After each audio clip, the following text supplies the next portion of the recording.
Buenas tardes. Hoy, para mostrarles perfiles valdepeñeros, nos encontramos nada menos que con dos personajes, pero tenemos que remontarnos inevitablemente hacia los años 64-65. Entonces, yo era alumno de la Escuela de Maestría Industrial, hoy se llama Formación Profesional, incluso me parece que es secundaria, enseñanza secundaria. Pero lo que nosotros queremos mostrarles hoy no es una forma didáctica de enseñar, sino queremos realmente enseñarle a dos valdepeñeros de pro, de los delante. Dos valdepeñeros que inevitablemente tienen muchas cosas que contarnos de Valdepeñas. Se trata de don César Sánchez Toledo y don Ernesto Sánchez Toledo, 73 y 74 años respectivamente. Don César, buenas tardes. Buenas tardes. ¿Dónde nacieron ustedes? ¿En qué parte de Valdepeñas? Nosotros nacimos en la calle Torrecilla, número 10. Hoy se llama Raimundo Carapatón. Ahí nacimos tres hermanos. Sí, ¿los nombres cómo eran? La mayor era Carmen. Ella nació en la calle Ancha, en el 25, en la Casa del Rey. Aníbal, que fue el que falleció con mi padre en la guerra. Ernesto y yo en Torrecilla 10. Luego vino Alfredo. Y Alfredo ya nació en la calle 6 de junio. Me parece, no me acuerdo el número, pero es esquina de la calle Postas. Y la final, Mercedes, nació en la calle Cervantes, en el 14. O sea, ¿eran cuatro hermanos? Sí, cuatro y dos. 4 y 2. Don Ernesto, ¿qué profesión tenía su padre? Mi padre era procurador de los tribunales. Dedicación exclusiva. Sí. ¿Cómo transcurrió su niñez? ¿Qué juegos tenían entonces? ¿A qué colegios fueron? ¿Qué compañeros de colegio tenían? Estuvimos en un principio en el colegio de monjas de las Concepcionistas. Y ahí íbamos como en plan de párvulos, como es natural. Mis hermanas no, mis hermanas como es natural hicieron todo. Y luego ya nos fuimos, mi hermano Ernesto y mi hermano Aníbal se fueron a los Sagrados Corazones. Pero yo ya no llegué a ir a los Sagrados Corazones. Nos fuimos a la Institución Moderna. Y allí tuvimos de profesor a Juan Alcaide, el poeta. Yo creo que Alfredo no llegó, pero Ernesto y yo sí. Sí. Juan Alcaide, el que todos conocemos como un gran valdepeñero, un gran poeta y, bueno, pues... Seguimos una relación epistolar muy larga, durante muchísimos años, sí. Algunas cartas tenemos todavía. Sí. Sí, de él. O sea que era muy cariñoso y nos quería y nosotros lo queríamos a él. Incluso ustedes después han llegado a coleccionar su obra y incluso hasta a lo mejor les faltan algunos números todavía, ¿no? Lamentablemente, sí, ¿no? Así es. Sí. Así es. Son amantes de la poesía. Nos gustaba mucho la poesía de él, porque es que nos la hacía en las clases todos los días. Él inventaba algo, dijera lo que dijera, pero era poesía todo. Sí.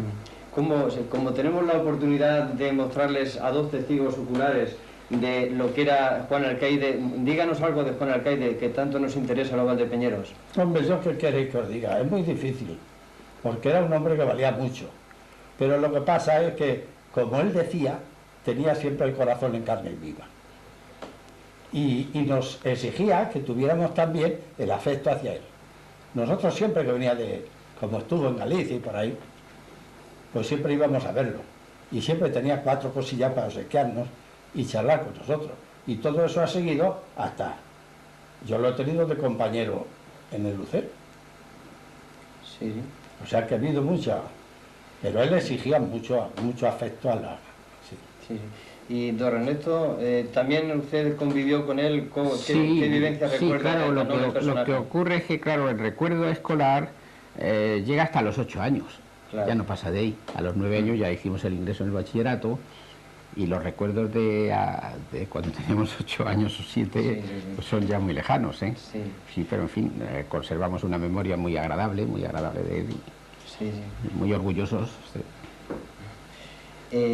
Era la educación, supongo que habrá variado bastante de entonces ahora. Yo recuerdo de don César Sánchez Toledo, recuerdo cosas muy curiosas, lo recuerdo casi como un segundo padre y quiero que así se manifieste públicamente, puesto que él hacía las funciones de ese segundo padre, o sea, lo que acercar el mundo hacia el estudiante, hacia el alumno, era una de las tareas que él tenía. Él nos mostraba, recuerdo que nos mostró una vez un huevo de avestruz, nosotros niños de 11, 12 años, pues curiosos observamos aquella mole enorme de cáscara, de la que ya se le había fuerado, y entonces se le había quitado pues yema y clara y todo eso, entonces solamente estaba la parte, pero para mí fue un hecho curioso, y para mí y para mis compañeros, yo lo notaba en mis compañeros que don César llegaba tranquilamente y dócilmente hasta el interior del alumno. Don César, y lo digo don César, normalmente nosotros en Perfiles Valdepeñeros casi omitimos el don porque queremos tratar a casi todo el mundo igual, pero yo es inevitable que hoy tenga que decirlo. Lo recuerdo como don César, y si me propusiera decir solamente César, posiblemente no me saldría. Entonces, no quiero decir que don César no nos pegase, que incluso lo hemos comentado. Don César pegaba, pero con moderación. Y en último caso, en el último extremo, cuando conocíamos otros casos de gente que parecía que se engrandecía pegando. Sin embargo, don César pegaba al niño ya rebelde cuando ya había utilizado todo el sistema de educación, todos los sistemas de recoger o de, no sé cómo decirlo, todos los sistemas para que ese niño hubiera optado por invitarlo a estudiar. Sin embargo, nosotros nos motivamos al estudio simplemente porque primero estaba el amigo y luego estaba el maestro. Yo quiero hacerlo constar, y me consta de que todos los compañeros que yo recuerdo, pues por ejemplo, un tal Barchino, que ahora ya hace muchos años que yo no lo veo, Babi Soneira, Jesús Torres, un tal Abad que había, otro Luis Navarro, también Carmelo Simarro, Fernández, Castellanos, Pedro Valero, Carlos López, hermano de Marino. También recuerdo una anécdota de Carlos López, pues posiblemente no sé cuando Mari la habían hecho dama o la habían hecho reina de las fiestas, y don César aquel día o el día siguiente le preguntó: iba muy bien tu hermana en la cabalgata o en la carroza vestida. Entonces pues ya Carlos nos dio a entender efectivamente de que la habían elegido reina o la habían elegido dama. Y bueno, pues esas son de las anécdotas que recuerdo. Recuerdo más anécdotas todavía, pero siempre desde esa perspectiva de don César como padre segundo. O sea, era una pequeña tirantero que podía haber, si es que había alguna, porque primero estaba el amigo y luego estaba el maestro. Y desde esa perspectiva siempre lo he manifestado públicamente, incluso me parece que fue el año 90 o 91, allá por febrero, cuando también hice un artículo en un conocido periódico local, diciendo más o menos lo mismo. Pero no quisiéramos aburrirles con mi vivencia, puesto que estamos hablando de ellos. Estamos en Perfiles Valdepeñeros mostrándole a dos valdepeñeros, a don Ernesto Sánchez Toledo y a don César Sánchez Toledo. ¿Cómo fue su juventud? Hemos dicho cómo transcurrió su niñez, e incluso a lo mejor no sé si se recordarán compañeros de su niñez, de la escuela, del colegio, nombres. Posiblemente pido mucho porque ahondar en cerebros que han dado tanto, se han entregado tanto Valdepeñas a sus gentes, a última hora agotarles, insistirles en tratarle, en rebuscar en la memoria, pero si quieren podríamos hacer un esfuerzo, si les parece, a ver si se acuerdan de compañeros que tuvieran de colegio. De la niñez. De la niñez. No del instituto. De la niñez del instituto, o sea, compañeros, gente que posiblemente cuando vean estos perfiles valdepeñeros lo van a recordar con gran cariño a aquel compañero que tuvieron en su época. Yo tenía en el colegio de las monjas concepcionistas, que yo tendría, pues no sé si 4 años, pues tenía a Andrés Cruz, a Demetrio Alcaide y a su hermano Eduardo, y quién va, ya no me acuerdo más. Sí, don César... Sí. Hombre, después de lo que has dicho, Paco, yo ya no te sé hablar. Eres muy exagerado, hombre. No. No, usted me lo ha dicho, no soy exagerado porque realmente es lo que siento, y me consta no solamente que me pueda llevar por mi alegría, mi júbilo de decirlo, sino que me consta de que mis compañeros de colegio también... Hombre, yo he tratado de ser lo mejor posible, pero lógicamente es lo que te exige. Y has demostrado cariño a los chicos, pero no hasta ese extremo que estás tú diciendo, hombre. No, ya digo, el primero era el amigo y luego era el maestro, cosa que distanciaba mucho de la educación que entonces se daba. Y en cuanto a nuestra juventud, pues ya te puedes figurar que fue muy amarga, puesto que mataron a mi padre cuando yo tenía 16 años y mi hermano 17. Y mi hermano el mayor también. Y sí, claro, eso pues ya te puedes figurar. Claro, marca, ¿no? O sea... Luego, pues sí, estuvimos en el instituto, hicimos bachillerato y tenemos compañeros de toda la vida, porque compañeros míos es don Salvador Galán, don Antonio Rubio y don Guillermo Vallenato, en fin, compañeros de eso. Pero luego cada uno ha tirado por su sitio y hay gente que no los conoce ni ya ni sabe por dónde anda. Después, usted ya se hizo, después de haber pasado la juventud, con los estudios, eso se hizo un maestro, un profesor, un maestro nacional. Fueron circunstancias muy especiales. Si es que resulta que al desaparecer mi padre, desapareció la despensa y había que trabajar en lo que fuera. A nosotros nos despreciaban. Pero como mi hermano Ernesto estaba estudiando magisterio, pues hubo unas circunstancias muy especiales que un maestro necesitaba ayuda y dijo que necesitaba un muchacho que le ayudara. Y entró mi hermano Ernesto en la escuela del Lucero. Pero como él tenía que marcharse al servicio, porque claro, en la guerra, en fin, ¿para qué esas cosas? Y entonces fue cuando yo entré. Pero yo no era maestro ni tenía el bachillerato siquiera terminado. Pero luego, posteriormente, pues la verdad, vinieron las cosas rodadas, que a mí me gustó la profesión y que la seguí. Que está 40 y tantos años ejerciendo. Sí, sí. En escuelas primarias, en escuelas con adultos, con analfabetos, con vosotros, en fin. Pero que todo eso ha pasado y hay cosas muy buenas, muy buenas. Sí. Después, paralelamente, usted se hizo también procurador. Claro, porque es que no era suficiente lo que se ganaba. Entonces era un sueldo muy, muy escaso. O sea, es la cierta la frase de que pasan más hambre que un maestro de Sí, escuela. claro, claro. Y entonces yo me hice, aprovechando la circunstancia de que mi padre había sido procurador y todavía la gente tenía muy buena memoria sobre él, y entonces fue cuando yo me hice procurador. Sí. Y así he ejercido. Empecé a estudiar Derecho, pero no terminé. Sí. Y don Ernesto, ¿qué es más fácil, don Ernesto? ¿Extraer, implantar o conservar dientes? Hombre, yo he procurado ser muy conservador. Lo de la implantación en mis tiempos, los implantes, pues sí los conocíamos y no teníamos fe en ninguno, no teníamos nadie fe en ellos. Así que no he hecho ningún implante. Sí.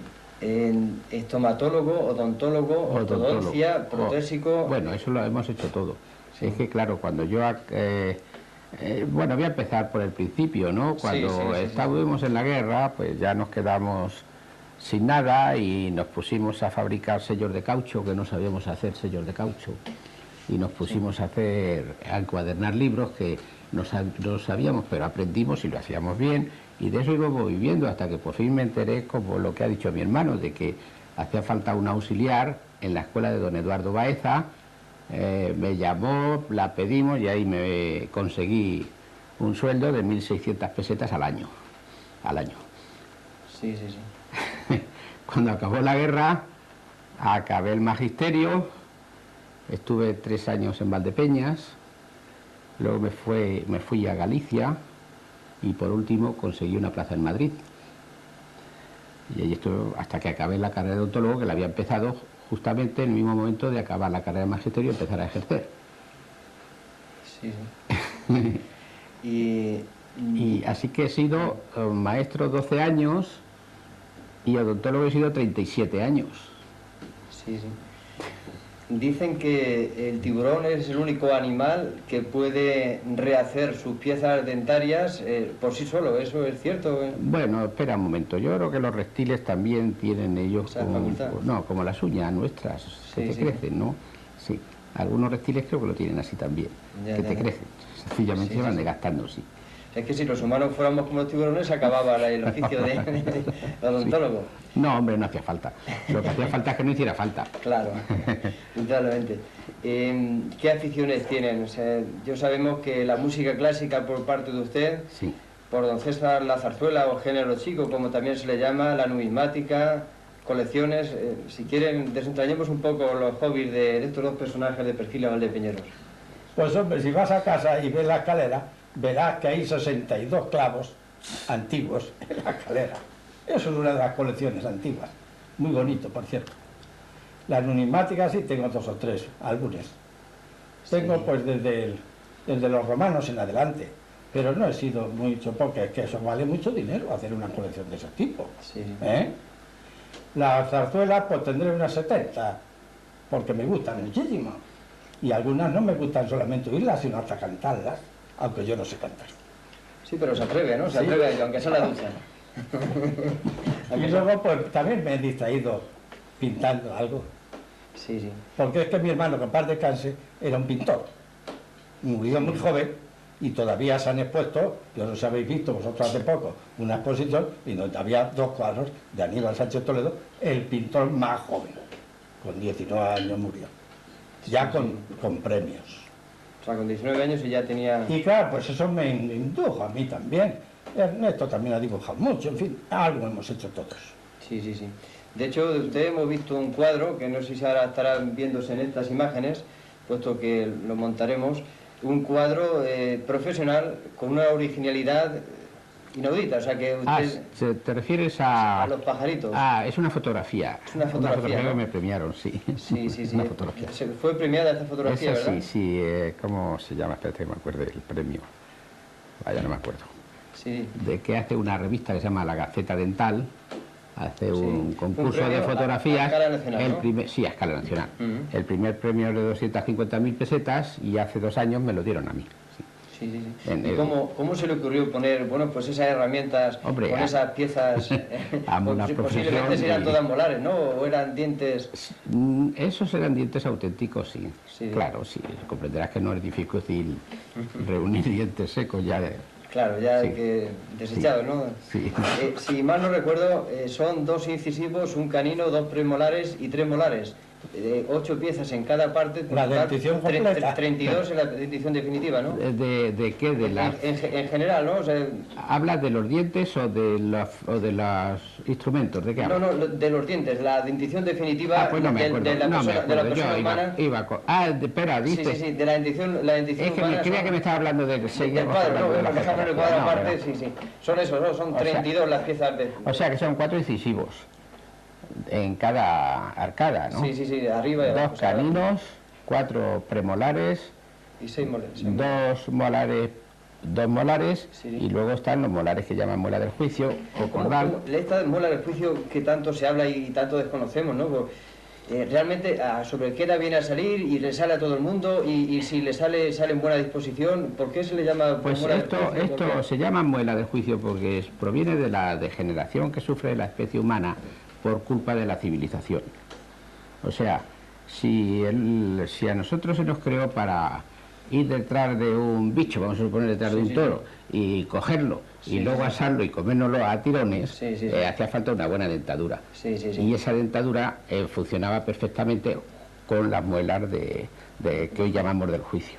Ya. Eso. O sea, que se ha ido degenerando, entonces el maxilar se ha ido reduciendo de tamaño.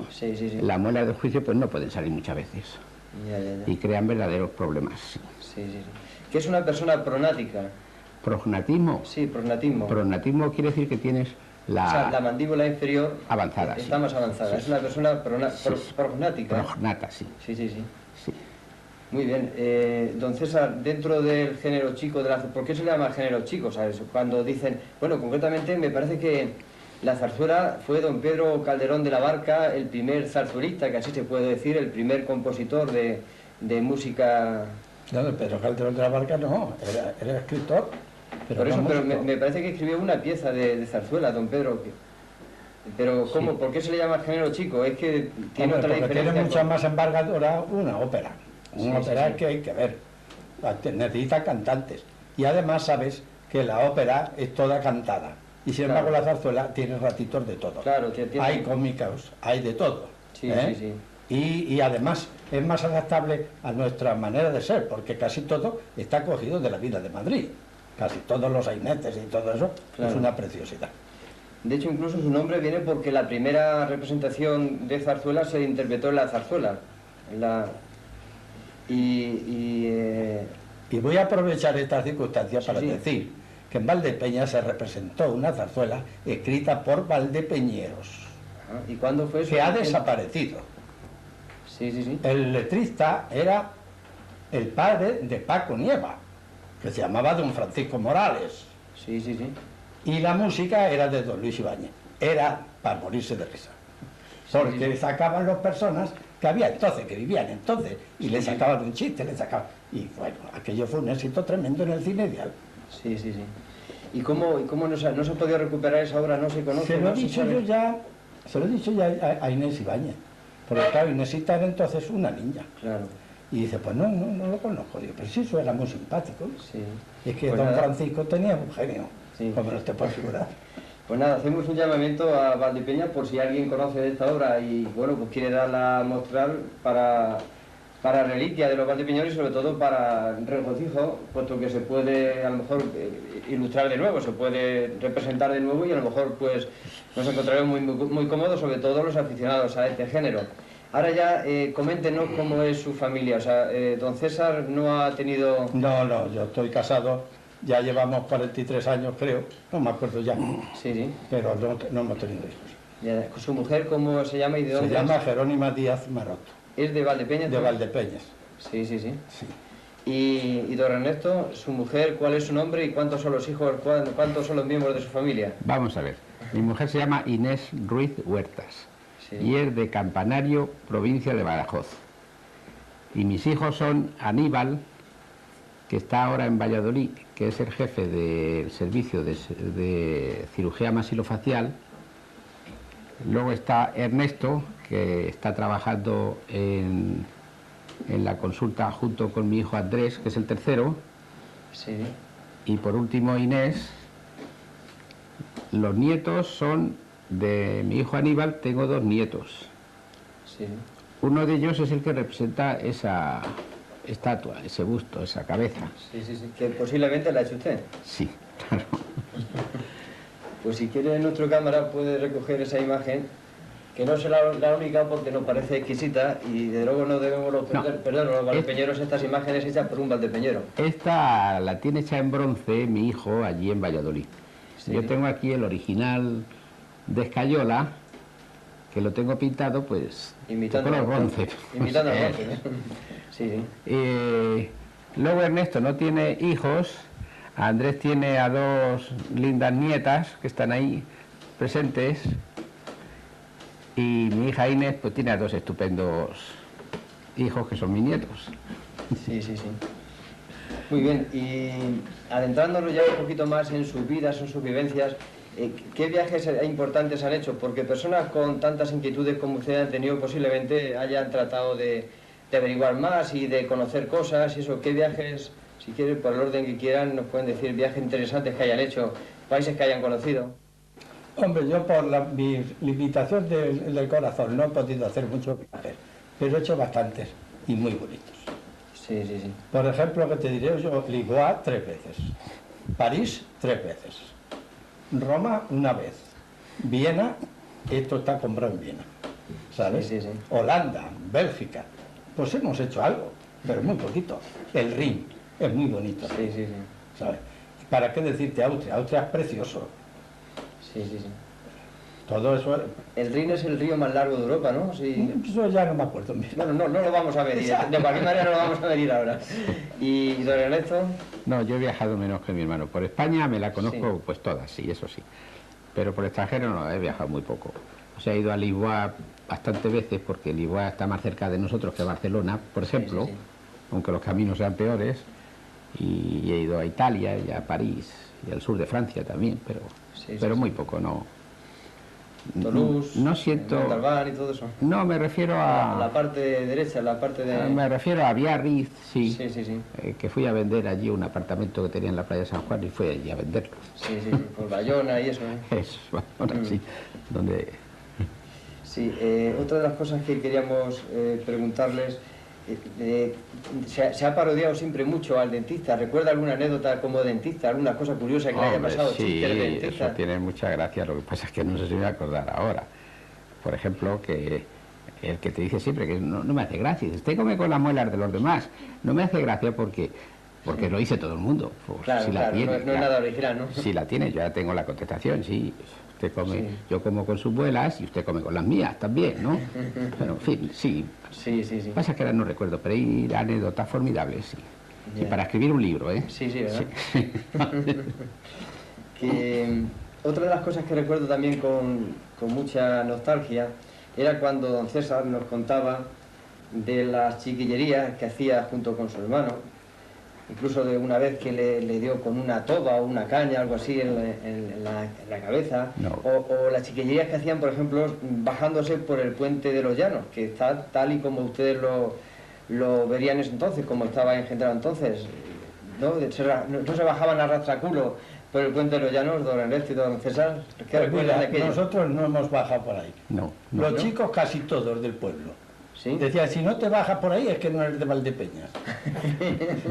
Pero lo que pasa es que en casa, pues, sabes tú que antiguamente las casas tenían corrales, tenían graneros, y tenían de todo. Y hemos hecho de todo, eso es cierto. Porque es que además nuestros padres no nos dejaban salir a la calle para que no tuviéramos ningún percance. Sí. Porque, por ejemplo, yo no he sabido nunca montar en bicicleta. ¿Por qué? Pues porque una vez por poco me mató un carro. Me metí debajo del carro. Sí. ¿Qué recuerdos más imborrables tienen unos valdepeñeros de Valdepeñas? ¿Cómo recuerdan Valdepeñas? ¿O qué cosas recuerdan curiosas de Valdepeñas? O indudablemente cosas que deberíamos nosotros recordar o al menos aprender de ustedes con respecto a Valdepeñas. Es muy difícil responder a las preguntas que nos hacen. Pero si tú vieras lo que eran las fiestas de la Virgen de Consolación cuando nosotros éramos chicos, eso sí que eran fiestas. Un año, pues no sé qué pasó, pero no vino nada más que la Banda Municipal de Madrid. ¿Sabes? Se dio un concierto en la Plaza de Toros, como no te puedes figurar. Al año siguiente, ¿cómo se llamaba? Me parece que era el maestro Villa, el que venía de director. Sí, el maestro Villa. Nada menos que el maestro Villa. Sí, sí, sí. Yo no sé lo que costaría eso en aquellos tiempos. Y al año siguiente me parece recordar que ya no podía ser eso, pero vino una banda militar también maravillosa. Sí. Y yo creo que aquello lo hacía, entonces el hermano mayor de la hermandad se llamaba don José San Solá, que no era de Valdepeñas. Sí. Y me acuerdo, eso sí es una anécdota, porque era íntimo amigo de mi padre.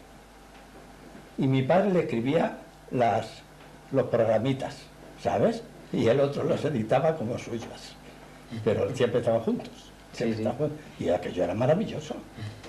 Y don Ernesto, ¿qué cosas recuerda usted de Valdepeñas? De Valdepeñas. Pues lo que ha dicho él, no recuerdo más, ¿no? Sí. Ahora, ahondando un poquito más en don Ernesto, yo no sé si le gustará tocar el tema. Si no le gusta, lo dejamos o si cree que es el momento oportuno de decirlo. Hace unos pocos días ya por votación se acordó adoptar el nuevo escudo de Valdepeñas. Entonces el concejal de Cultura solicitaba un por qué no, puesto que él dio una verdadera clase de heráldica, y entonces diciendo un por qué sí. ¿Cuál es el por qué no que puede decir don Ernesto desde su perspectiva de valdepeñero? Hombre, me hubiera gustado oír los razonamientos que hicieron, pero no conozco nada de eso, ¿no? Sí.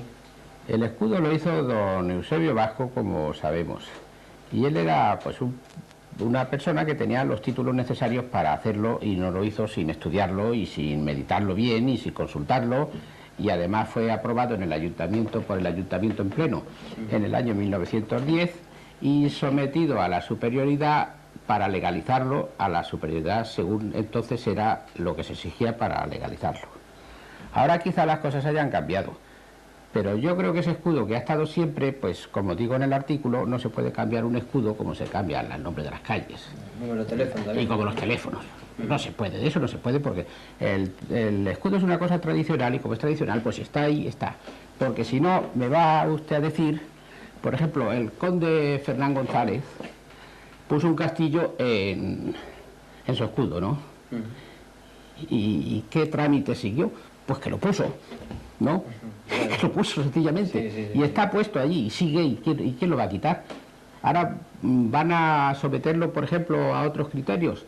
Entonces no había las reales, como la Academia de Heráldica, ¿no? Entonces no había esas academias, porque... se sometía, o sea, uno por... Los escudos nacieron porque los señores de la Edad Media siempre andaban de peleas, y en las guerras.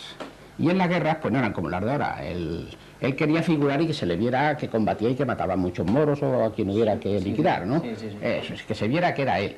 Pero claro, se forraban de hierro y no los conocía nadie.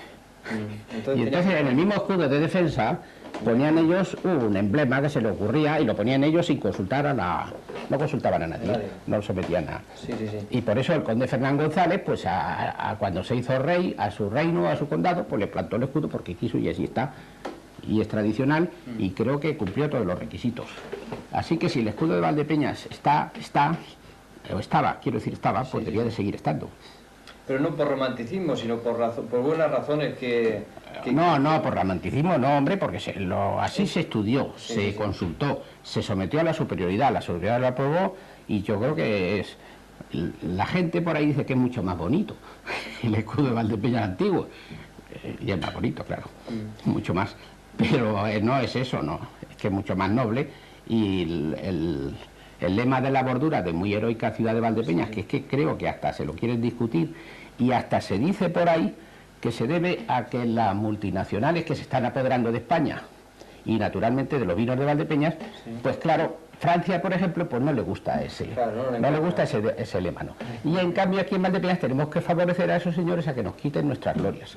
Y nosotros no vamos al Arco del Triunfo a París, que yo lo he visto, a que quiten las inscripciones que hay que nos humillan. Ni a apagar la llama del soldado desconocido. Exacto, pues eso. Porque ha visto el Arco del Triunfo, lo ha visto y lo ha leído, ¿no? Eso es humillante, pone hasta Bailén. Pues en Bailén le zurraron bien, ¿no? Pues está Bailén allí puesto. Y Valdepeñas no lo pusieron porque era pequeñito. Además de que no estaría puesto Valdepeñas. Tardaron muchísimo en darnos ese título de muy heroica ciudad. Tardaron mucho. Se ganó en 1808 y lo dieron en 1890 y tantos o algo así, ¿no? Creo que fue la regente María Cristina, creo que fue, No lo sé bien, pero creo que sí. Tardaron mucho. Y eso no debe ir en una cintita como ponen ahí, porque ya lo he explicado en el artículo, ¿no? El artículo es un amplio artículo basado... Bueno, pero es que le diría cintitas porque los reyes todos tenían, y los emperadores de Austria.